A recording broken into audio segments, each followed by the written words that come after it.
بفرمون قطعه شهید علی خدایانی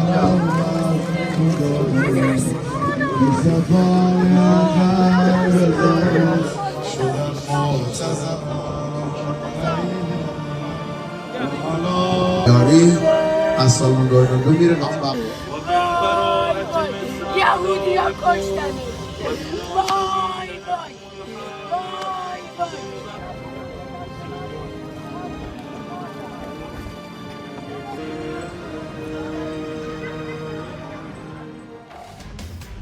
America आणि Israel इराणसोबत लढतायत, पण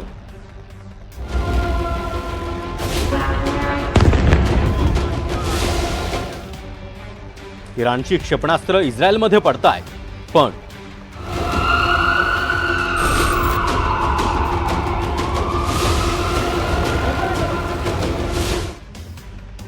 इराणचे मिसाईल अमेरिकन तळ उद्ध्वस्त करतायत, पण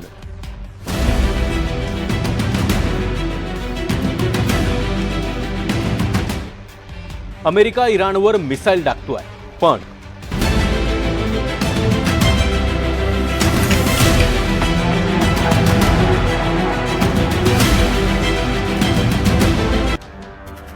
येमेनचं आकाश घोषणांनी का दुमदुमून गेलाय?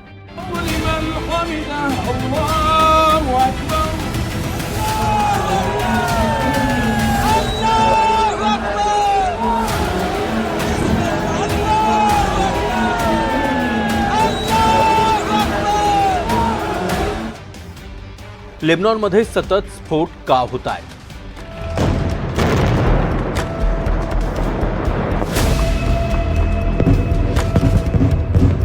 अल्लाहु अकबर अल्लाहु अकबर अल्लाहु अकबर. इराकची जमीन स्फोटामुळे का जळतेय?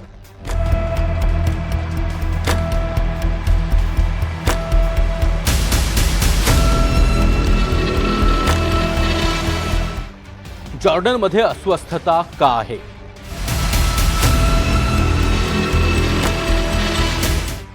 सिरियामध्ये खळबळ का माजली आहे?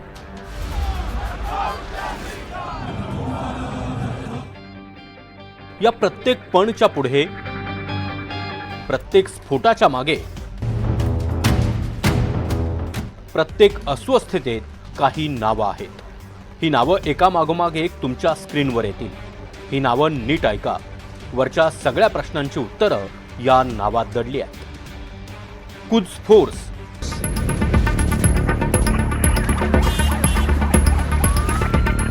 हमास, हिजबुल्लाह,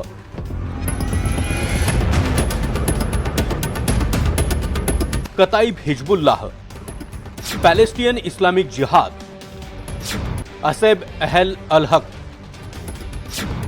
हरकत हिजबुल्लाह अल नुजाबा, कताइब सैयद अल शुहादा, बदर संघटना, अल अश्तर ब्रिगेड, सयारा अल मुख्तार, हुती,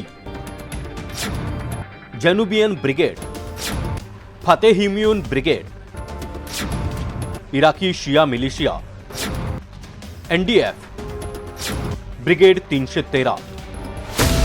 या सगळ्या नावांच्या मागे एक नाव कॉमन आहे, ते म्हणजे इराण.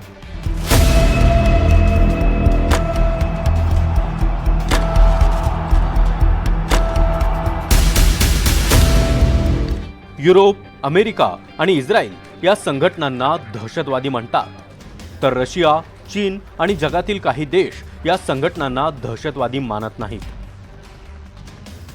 या सगळ्या नावांना जर जगाच्या नकाशावर टाकलं तर एक नवा शब्द येतो आणि तो म्हणजे शिया क्रेसेंट.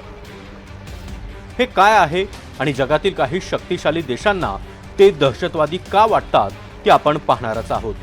पण त्याआधी जगाच्या नकाशावर विनाशाचा अर्धचंद्र तयार करणारी ही संपूर्ण यंत्रणा पाहूया. ליצור את התנאים עבור העם האיראני כדי שיוכל לסלק את משטר העריצות האכזרי שרודה בו כמעט יובל שנים. They're evil and they're bad. It's a bad seed. इराणच्या पाठबळावर चालणाऱ्या संघटनांच्या या नेटवर्कला दहशतवादी म्हटलं जातं. मात्र इराण आणि त्याला समर्थन देणाऱ्या संघटना या आरोपांकडे दुर्लक्ष करतात. उलट जे देश त्यांना दहशतवाद्यांच्या यादीत टाकतात त्यांनाच ते दहशतवादी म्हणतात. इतकंच नाही तर ते दरवर्षी रमजानच्या शेवटच्या शुक्रवारी जागतिक कुद्स दिन साजरा करतात.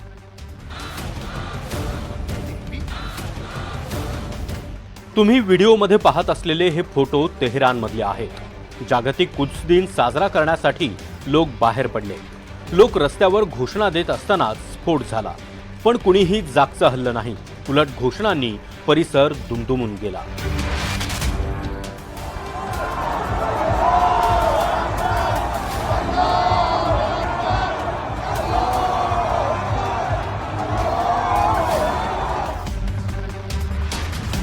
जागतिक कुद्स दिन साजरा करण्यामागे 3 कारणं आहेत.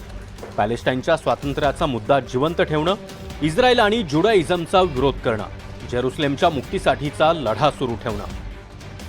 याची सुरुवात 1979 नंतर इराणमधूनच झाली. इस्लामिक क्रांतीनंतर आयातुल्ला रुहोल्ला खुमेनी यांनी याची सुरुवात केली. पण लक्षात घेण्यासारखी बाब म्हणजे ही परंपरा प्रामुख्याने शिया मुसलमानांमध्येच अधिक प्रचलित आहे. यामागे इराणची महत्वाकांक्षा म्हणजे इराण स्वतःला जगातील मुसलमानांचा नेता बनवू पाहतोय, इस्लामिक सत्तेचा विस्तार करू पाहतोय. आणि इथेच प्रश्न उपस्थित होतो की ज्या संघटनांना दहशतवादी म्हटलं जातं त्या संघटनांना इराण मदत का करतो. ईरान इनको सपोर्ट करता है क्योंकि एक तो ऑब्वियसली शिया एंगल है, दूसरा एंगल ये है कि ईरान आइडियोलॉजी को प्रमोट करने के लिए इनकी मदद करता है. क्योंकि ये जितने भी संगठन हैं इनकी कहीं ना कहीं कुछ आइडियोलॉजी आकर के इस्लाम और प्रैक्टिस ऑफ इस्लाम पे आ जाती है. कट्टर शरिया वाला हो ना हो, बट फिर भी डेफिनेटली सॉफ्ट इस्लाम से मीडियम इस्लाम तक तो जाते ही हैं ये सारे संगठन. मिडिल ईस्ट में जिस तरह की जियोपॉलिटिक्स चली आ रही है उसका एक अहम कारण ये भी है कि बाकी के जो अरब देश हैं उनकी ईरान से अनबनी रहती है और ख़ासकर इजराइल की तो अनबनी है ही है. तो उनके ऊपर प्रेशर एक्सर्ट करने के लिए ईरान इन संगठनों को सपोर्ट करता है. ईरान ने एक ये नेटवर्क पैदा किया कुद्स फोर्स का. इसमें उसने अलग अलग देशों में अलग अलग आतंकी संगठन बनाए, जैसे यमन में होती या लेबनान में हिजबुल्ला या गाजा में हमास. और हमास एक सुन्नी है, यानी कि ईरान जो एक शिया देश है उसने सुन्नियों को भी मदद की ये डिस्टिंक्शन हटाने के लिए कि मैं केवल शिया हूँ. मीन्स कि उसका इरादा ये था कि मैं पूरे मिडिल ईस्ट के अंदर एक सरताज बन जाऊं, सेनापति बन जाऊं. और उसने जैसे सऊदी अरबिया और यूएई को दबाने के लिए कुछ समय पहले यमन के हूतियों से उनके ऑयल रिफाइनरीज पर हमले करवाए, ऐसे कि वो कई दिन तक जलते रहे थे. ये सिर्फ इसलिए कि ईरान मिडिल ईस्ट में सेनापति बनना चाहता है, इस्लाम का खलीफा बनना चाहता है. 1953 अमेरिका और MI6 वाला प्रोजन में दोनों को हथार दिया था, जो डेमोक्रेटिकली इलेक्टेड सरकार मुसद्दक. इसकी बाद शाह ऑफ ईरान आ गया था. उसके बाद पूरी ईरान के अंदर है अमेरिकन, इजरायली, ब्रिटिश इन्फ्लुएंस है. लेकिन जब तक नया इस्लामिक सरकार आया था तो इसलिए उन्होंने anti American sentiment, anti Israeli sentiment शुरू हो गया, क्योंकि इजराइल में उसका एम्बेसी तहरान के अंदर बंद कर दिया था. उन्होंने फ़लस्तीनी वाले के खोल दिया था. और दूसरी बात, इस्लामिक रिवॉल्यूशन आ गया था, मालूम हो गया था इजराइल का इंटेंशन क्या हो रहा है. इजराइल का इंटेंशन है पूरा फ़लस्तीन जो फ़लस्तीन खाती है और अल-अक़सा मोक्ष तोड़ने के लिए. तो ईरान सोच रहा था जैसे मुसलमान वाले लोग हैं उनके सपोर्ट करना चाहते और they wanted to be leader in the Islamic world. इसलिए यहाँ पर इजराइल के साथ में झगड़ा शुरू हो गया.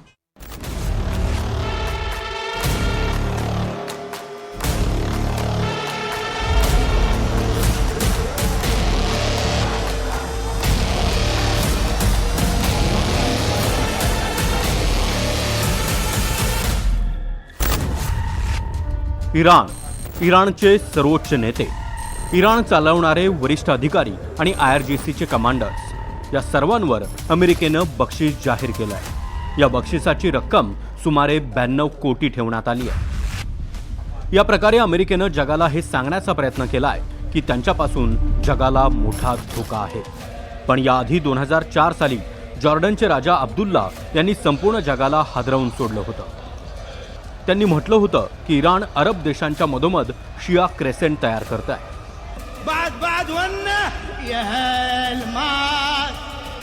शिया क्रेसेंट म्हणजे काय?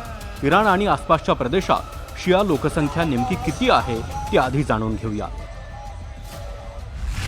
पाकिस्तान 10 ते 15%, अफगाणिस्तान 10 ते 15%, इराण 90 ते 95%, अझरबैजान 65 ते 75%, तुर्की 10 ते 15%, सिरिया 15 ते 20%, इराक 65 ते 70%, सौदी अरब 10 ते 15%, येमेन 35 ते 40%, ओमान 5 ते 10%, लेबनॉन 40 ते 50%, जॉर्डन 1% कमी, UAE 10%, कतार 10%, बहरीन 65 ते 75%, कुवेत 20 ते 25%. या संपूर्ण शिया लोकसंख्येच्या विस्ताराला एक राजकीय, लष्करी आणि आर्थिक पॉवरमध्ये रूपांतरित करण्याची जी रणनीती आहे तिलाच शिया क्रेसेंट असं म्हटलं जातं.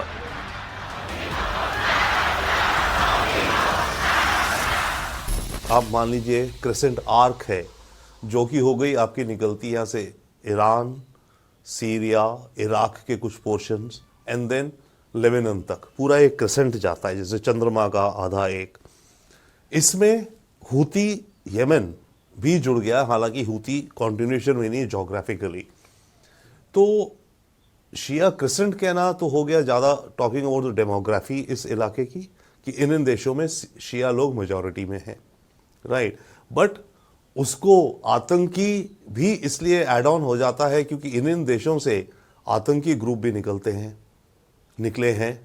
हिजबुल्लाह निकला है, बाय द वे पैलेस्टाइन भी इसमें आता है और उनका आतंकी ग्रुप है हमास, ठीक है.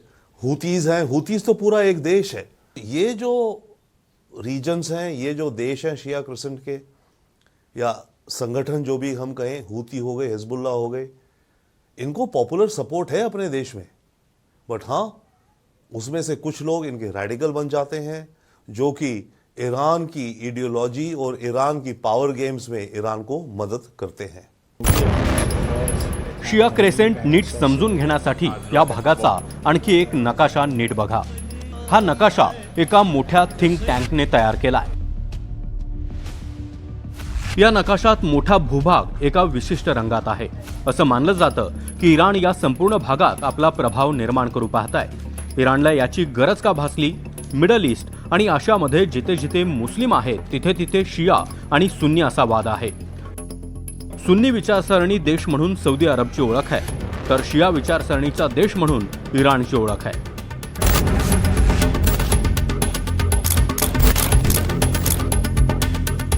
हम क्यों हमेशा वेस्ट को, यूरोप को, अमेरिका को अपना माई बाप समझने लगते हैं? इस गुलामाना ज़हनियत से हमें बाहर आना चाहिए कि उन्होंने अगर किसी को अच्छा कह दिया तो हम कहें कि बहुत अच्छा है, उन्होंने अगर किसी को दहशतगर्द कह दिया है, बुरा कह दिया है, तो हम भी कहें कि चूंकि अमेरिका ने उसको दहशतगर्द कहा है, टेररिस्ट कहा है, लिहाजा हम भी टेररिस्ट कहेंगे. नहीं, टेररिस्ट वो होता है जो बेगुनाहों को मारता है. दहशतगर्द कौन है देखना है तो आप ये देखिए कि फिलिस्तीन के अंदर 75 साल से कौन बर्बरियत दिखा रहा है, कौन दहशतगर्दी कर रहा है.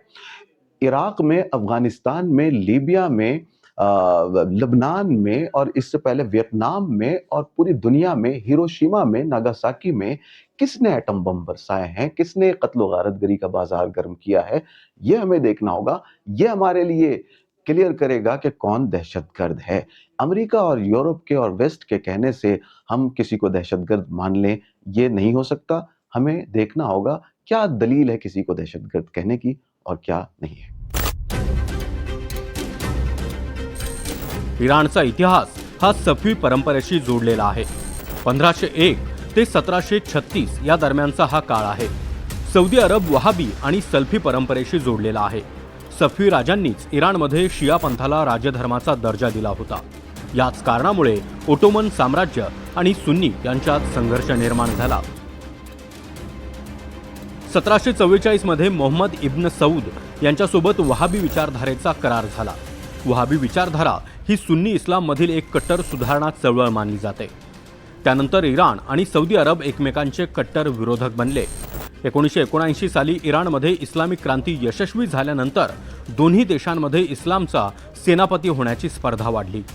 याच टप्प्यावर इराण अमेरिका आणि पाश्चिमात्य देशांपासून दूर गेला, तर सौदी अरब हळूहळू अमेरिका आणि पाश्चिमात्य जगाच्या अधिक जवळ गेला.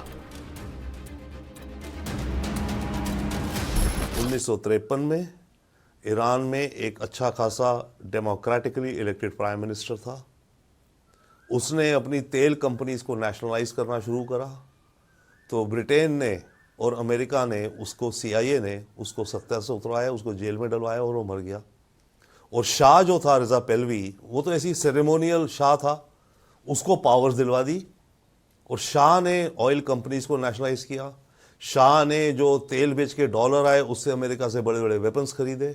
शाह ने अपने देश के अंदर ही सीक्रेट पुलिस ऐसी बना दी कि वो इसके अपोनेंट्स को टॉर्चर करती थी, किडनैप करती थी, मारती थी.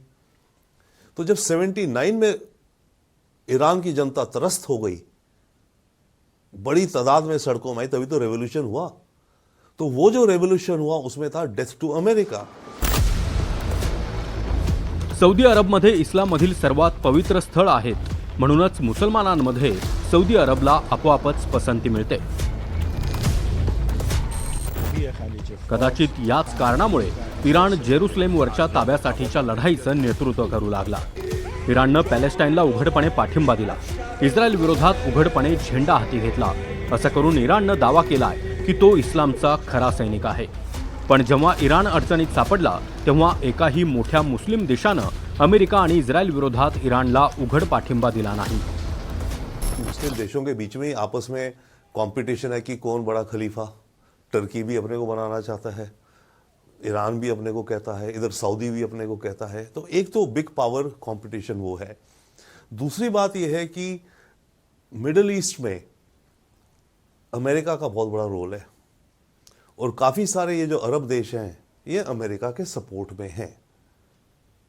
मोनार्कीज हैं, अमेरिका को इन्होंने मिलिट्री बेसिस दे रखे हैं. अरब जो देश हैं काफ़ी सारे अमेरिका से अच्छी दोस्ती बनाते रहते हैं. तो ईरान को एक वो भी इनसे है कि भाई यहाँ तो अमेरिका ने मेरे देश में डेमोक्रेसी का कत्ल किया, मेरे यहाँ डिक्टेटर बिठाया, मैंने जब रेवोल्यूशन करके हटा दिया है, तो इजराइल भी अब कहता है कि ये तो डेथ टू इजराइल कहता था. तो ये व्हील्स विद इन व्हील्स हैं, जिसके कारण ईरान और अरब देशों के बीच के रिश्ते, और एक और एंगल भी है, शिया सुन्नी का एंगल भी है, इन सब की कॉम्प्लिकेशन मिक्स्ड है. इतिहास आणि विचारधारेच्या आधारावर पुढे गेलो तर शिया क्रेसेंटमध्ये सर्वात मोठं नाव समोर येतं हिजबुल्लाह. या भागात हिजबुल्लाहचा विस्तार पाहिला तर असं लक्षात येतं की पश्चिम आशियात Lebanon, Syria, Iraq, Yemen, Bahrain, Palestine, आफ्रिकेत Sierra Leone, Senegal, Gambia, Ivory Coast आणि काँगो, युरोपमध्ये फंडिंग आणि लॉजिस्टिक नेटवर्क, लॅटिन अमेरिकेत देखील फंडिंग आणि गुन्हेगारी नेटवर्कच्या स्वरूपात हिजबुल्लाह ॲक्टिव्ह असल्याचा दावा केला जातो.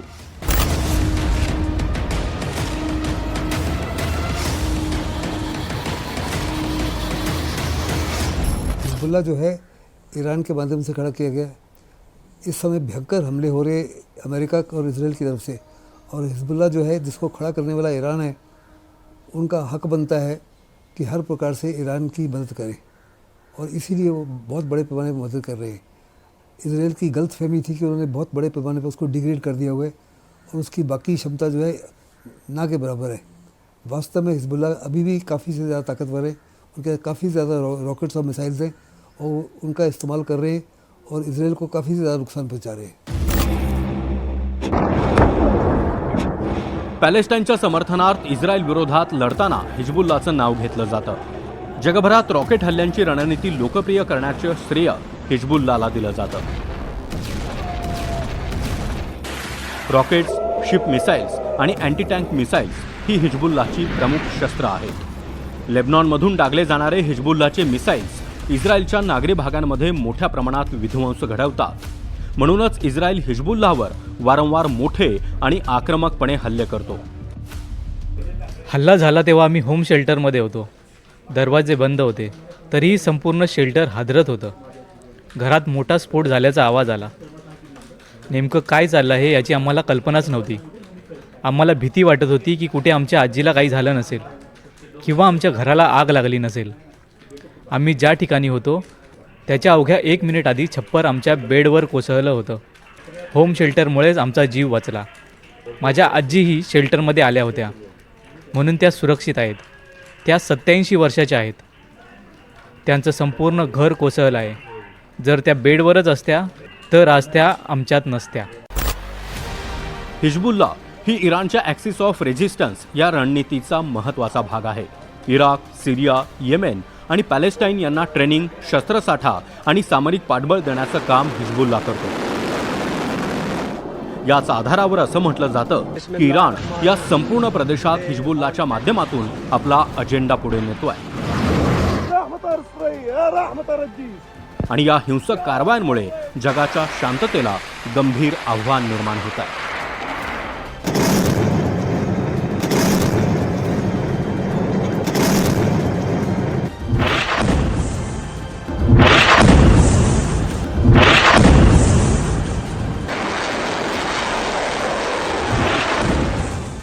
लेबनान की जो टोटल पॉपुलेशन है करीब 4 करोड़ है. उसमें से आधी से ज्यादा पॉपुलेशन हिजबुल्लाह को सपोर्ट करती है. लेबनान की पार्लियामेंट में 128 सीटें हैं, 14 सीटें हिजबुल्लाह की हैं और इसके सपोर्टिंग कोएलिशन पार्टनर्स जो हैं इन सब की मिलाकर के 60 सीटें हैं लेबनान की पार्लियामेंट में. तो ये जो रीजन्स हैं, ये जो देश हैं शिया क्रिसेंट के, या संगठन जो भी हम कहें, हूती हो गए, हिजबुल्लाह हो गए, इनको पॉपुलर सपोर्ट है अपने देश में. बट हाँ, उसमें से कुछ लोग इनके रेडिकल बन जाते हैं जो कि ईरान की आइडियोलॉजी और ईरान की पावर गेम्स में ईरान को मदद करते हैं. तो ये विडंबना है दुनिया में कि आपका फ्रीडम फाइटर मेरा टेररिस्ट, मेरा टेररिस्ट आपका फ्रीडम फाइटर.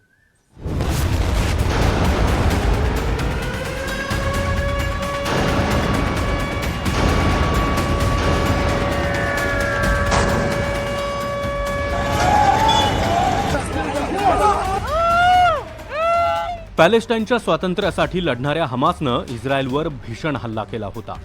या हल्ल्याला अल अक्सा फ्लड असं नाव देण्यात आलं. अवघ्या 20 मिनिटात इस्रायलवर 5000 मिसाईल डागण्यात आले.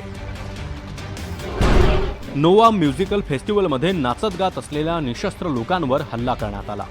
मोटरसायकल, कार आणि पॅराग्लायडरद्वारे हल्लेखोर आले होते. या हल्ल्यात सुमारे 1200 लोकांचा मृत्यू झाला. 251 जणांना ओलीस ठेवलं. 1973च्या योम किप्पूर युद्धानंतर इस्रायलनं पॅलेस्टाईन विरोधात अधिकृतपणे युद्ध जाहीर केलं. भीषण हल्ले सुरू झाले. याच काळात हिजबुल्लाहनेही इस्रायलवर हल्ले केले. हुती गटही सक्रिय झाला. त्यानंतर इस्रायलने आक्रमकपणे हल्ले चढवले आणि हाच संघर्ष पुढे जाऊन इराण, इस्रायल, अमेरिका युद्धापर्यंत पोहोचला. हमासनं संपूर्ण गाझामध्ये जमिनीखाली मोठ्या प्रमाणात बोगद्यांचं जाळं उभारलं होतं. रुग्णालय आणि शाळांच्या खाली हल्ल्याचे तळ तयार करण्यात आले होते. त्या ठिकाणीही बंकर बस्टर बॉम्ब्सचा वापर करण्यात आला. हवाई हल्ल्यानंतर लष्करानंही कारवाई केली. या संपूर्ण काळात इस्रायलनं अनेकदा अमेरिकेचं देखील ऐकलं नाही. 29 सप्टेंबर 2025 रोजी डोनाल्ड ट्रम्प यांनी गाझा पीस प्लॅन जाहीर केला. इस्रायलवर झालेल्या हमासच्या हल्ल्याचं इराणनं समर्थन केलं. 10 ऑक्टोबर 2023 रोजी आयातुल्ला अली खामेनी यांनी म्हटलं होतं, ज्यांनी या हल्ल्याची योजना आखली त्यांचे आम्ही आभारी आहोत. हा एक विनाशकारी भूकंप आहे ज्यानं झायोनिस्ट शासनाच्या महत्त्वाच्या रचनाच उद्ध्वस्त केल्या.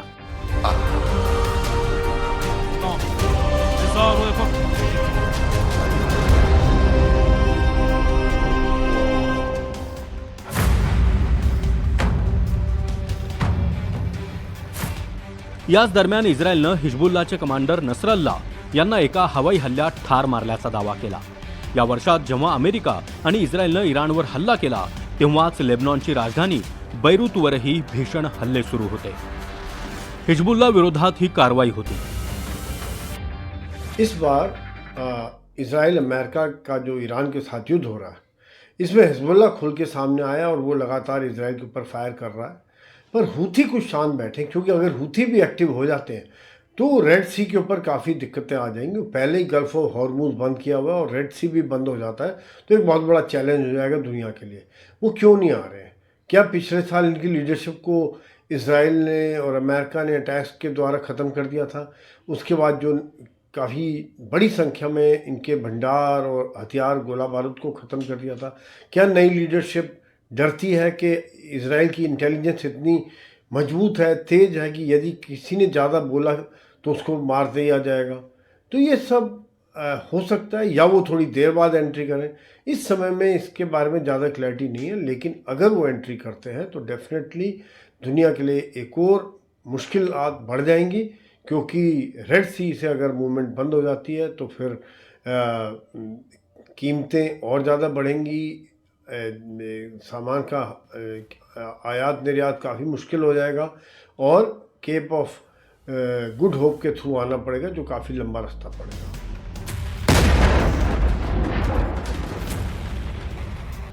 समुद्रात जवळ असलेल्या 3 टँकर्सची ही दृश्य 2024 या वर्षातली आहेत।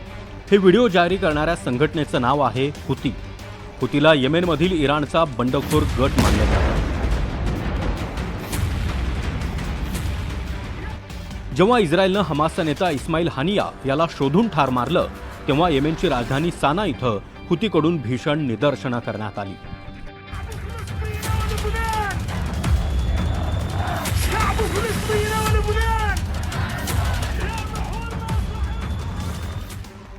तेव्हा येमेनची राजधानी साना इथं हुतीकडून भीषण निदर्शनं करण्यात आली आणि ही दृश्य त्यावेळची आहेत। हुतीनं देखील इराण आणि हिजबुल्लाप्रमाणे असे व्हिडिओ समोर आणले ज्यात तो इस्रायलचे ड्रोन पाडल्याचा दावा करतो। इस्रायल सातत्यानं हुतीवर हल्ले करत आलाय। इस्रायलने हुतीचा लष्करी प्रमुख अब्दुल कसीम अल घमारी याला ठार मारल्याचाही दावा केला होता। अल ताहिरवर भीषण बॉम्ब हल्ले करून उद्ध्वस्त केलं। येमेनच्या विमानतळावर बॉम्ब टाकून विमानं जाळली, तरीही हुती कमजोर पडले नाहीत। हुती सातत्यानं अशी पावलं उचलतात जी इराणच्या भूराजकीय हितसंबंधासाठी इराणच्या शत्रूंना अडचणीत टाकतो।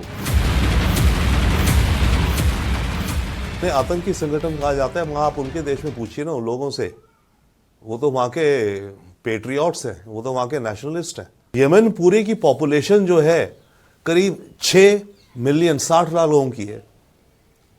उस 60 लाख में से हुती जो हैं, इन्होंने अपना एक अलग देश बना लिया है।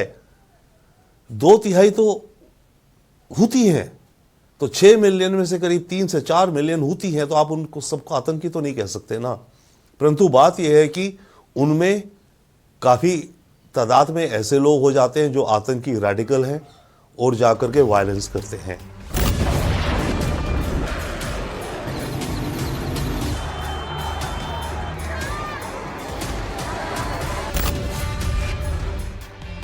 इराकमध्ये जेव्हा सद्दाम हुसेनचा अंत झाला, तेव्हा इराणच्या पाठबळावर शिया प्रधान सत्तेचा उदय झाला।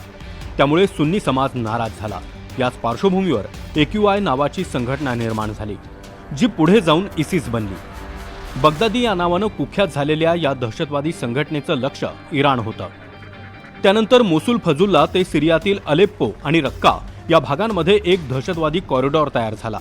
सिरियामध्ये इराण समर्थित असद सरकार सत्तेत होतं। त्यांनी सुरुवातीला आपल्या विरोधकांविरुद्ध इसिसला मोकळीक दिली, पण नंतर तोच इसिस असद सरकारसाठी मोठा धोका ठरला। असदच्या विरोधकांविरुद्ध रशिया आणि इराण सिरियाच्या मदतीला धावले, तरीही इसिस अधिक बळकट होत गेला। इथंही इराणच्या राजकारणाला हिंसेसाठी जबाबदार धरलं जातं। ISIS के खिलाफ ईरान बड़े पैमाने पर बिल्कुल उसी माफिक था जैसे कि बाकी 65 देश थे। 65 देश मिलकर अल बगदादी को उन्होंने मारा। ISIS अभी भी जिंदा है अफगानिस्तान के अंदर और अभी भी दुनिया भर के लिए थ्रेट है। इस्माईल कानी यांना इराणच्या कुद्स फोर्सचे प्रमुख मानलं जातं। कुद्स फोर्सवर असा आरोप आहे की इराणच्या समर्थनानं चालणाऱ्या अशा संघटनांचं व्यवस्थापन ही फोर्स करते, ज्यांना दहशतवादी म्हटलं जातं। कुद्स फोर्स बाबत असा दावा केला जातोय की ही फोर्स इराणच्या सीमांबाहेर त्यांच्या हितसंबंधांचं संरक्षण करते।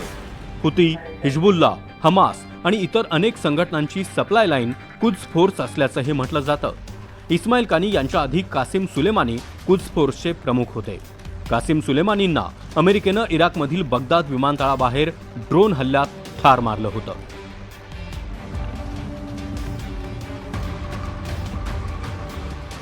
कुछ फोर्स वो फोर्स है जिसमें हिजबुल्लाह है, हमास है, हुती है, कतैब हिजबुल्लाह है, अल बदर है, यानी कि ऑक्टोपस ईरान की जो आतंकी प्रॉक्सीज हैं वो हैं।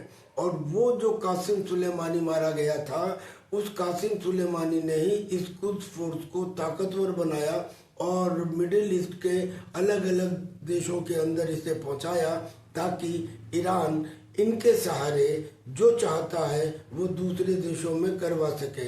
ईरान की पॉलिसी पहले खुद लड़ने की नहीं थी, उसकी पॉलिसी थी कि कुछ फोर्स के जरिए वो दूसरे देशों में अपनी मर्जी को मनवा सके। इराणच्या या बंडखोरीच्या रणनीतीकडे त्यांचे समर्थक वेगळ्या नजरेनं पाहतात। ते इराणला या प्रकारच्या युद्धकलेचा वस्ताद मानतात। दावा असा केला जातोय की इराण आपल्या बलाढ्य शत्रूंशी थेट युद्ध करू शकत नाही, मात्र आपल्या अस्तित्वासाठी आणि प्रभावासाठी तो शत्रूंना सातत्यानं गुंतवून ठेवतो। ही बाब इस्रायलचे पंतप्रधान बेंजामिन नेतन्याहू यांनी संयुक्त राष्ट्रात देखील मांडली होती। अमेरिकेला मृत्यूची धमकी कोण देतंय? A. Iran, B. Hamas, C. Hezbollah, D. Houthi, E. वरीलपैकी सर्व। वरीलपैकी सर्व योग्य उत्तर आहे। दुसरा प्रश्न, अमेरिकन आणि युरोपियन नागरिकांची कुणी निर्घृणपणे हत्या केली? A. Al Qaeda, B. Hamas, C. Hezbollah, D. Iran, E. वरीलपैकी सर्व। वरीलपैकी सर्व हे उत्तर पुन्हा एकदा बरोबर आहे। हेच मी सांगू इच्छितो की हेच आमचे आणि सगळ्यांचे शत्रू आहेत। ते या आधुनिक जगाला पुन्हा एकदा जुन्या युगात कट्टरतावादात, दहशतवादाकडे नेण्याचा प्रयत्न करतायत। आपल्यातल्या अनेकांनी कट्टरतावाद, इस्लामिक दहशतवादाचा अनुभव पुन्हा एकदा घेतला। मला विश्वास आहे की इस्रायल तुमची लढाई लढतोय हे तुम्हाला माहिती आहे। तुम्हाला एक गुप्त माहिती सांगू इच्छितो, जे काही नेते सार्वजनिकरित्या आमची निंदा करतात ते वैयक्तिक पातळीवर आम्हाला फोन करून आभार मानतात।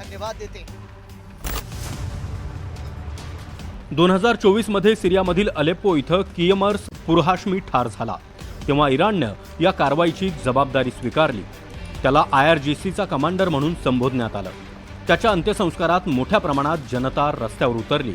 ज्यांना दहशतवादी म्हटलं जातं अशा संघटनांना इराणच मदत करतो याचाच हा पुरावा आहे असं इस्रायल आणि अमेरिका म्हणतायत, आणि जग यालाच विनाशाचा अर्धचंद्र असं म्हणतं।